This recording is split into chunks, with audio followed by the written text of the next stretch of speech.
行隊伍甚至咧喺天安門跳舞。有人咧係抬出棺材嚟到諷刺官倒。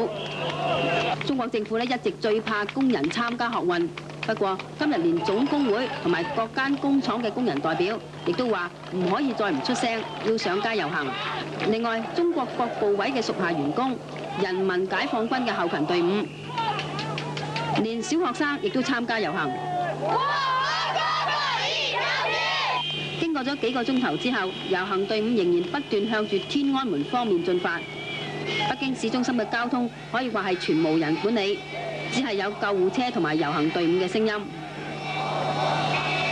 至於喺旁邊圍觀嘅市民，由早到晚都冇減少過。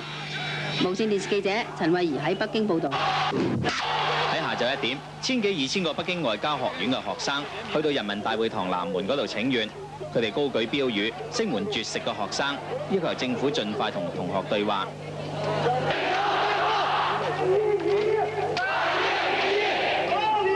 佢哋又寫咗一封公開信俾全國人大常委會，要求立即召開人大常委緊急會議，討論當前緊張嘅局勢。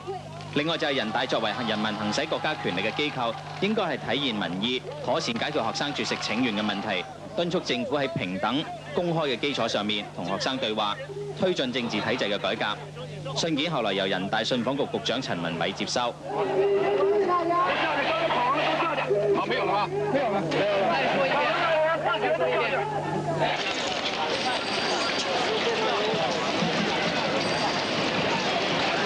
由於今日嘅人群越嚟越多，晏晝曾經係有人一度想衝入人民大會堂東門。由於蘇共主席戈爾巴喬夫今朝喺人民大會堂演講，大批嘅武警就係守衛住嗰度，唔俾人衝入去。後來學生喺武警外面築成一道防線，防止有人趁混亂再衝入人民大會堂，引起紛爭。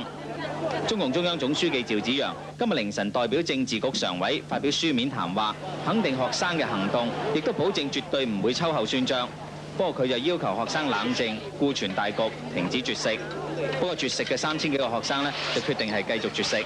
他只是從愛護我們角度出發，是要求我們不再進行絕食，這一點我們表示理解。但是他沒有答應我們的要求，所以，今天也大部分絕食者都進行了表決，還是要堅持下去，不能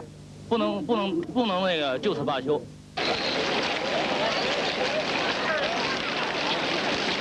到目前為止，北京大學生嘅絕食行動已經係接近100個鐘頭，運到嘅學生係超過800人。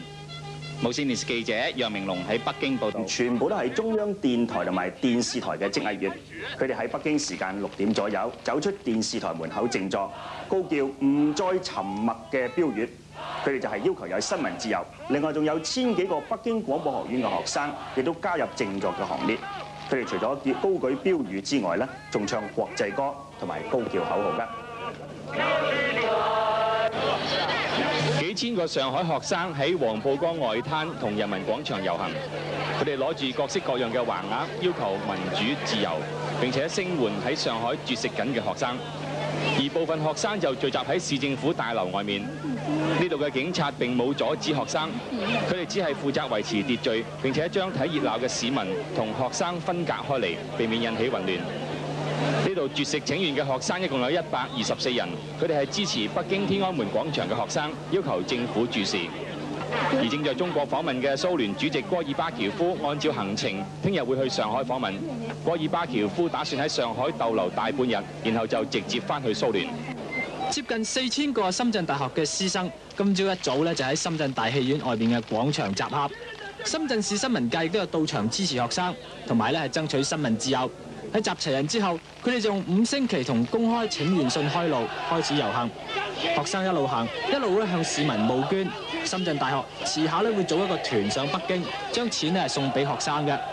而市民除咗捐錢之外，亦都有替學生搖旗吶喊。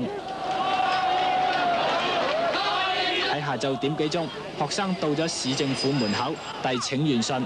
要求政府咧答應北京學生對話嘅要求，同埋正確咁評價今次嘅學生運動。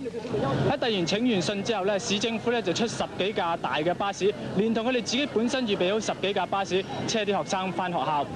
而喺廣州，琴晚有1000幾個高校學生冒住大雨上街遊行，支持北京學生。佢哋沿途咧嗌住民主萬歲同打倒官倒嘅口號，一路去到廣東省政府門口前面靜坐。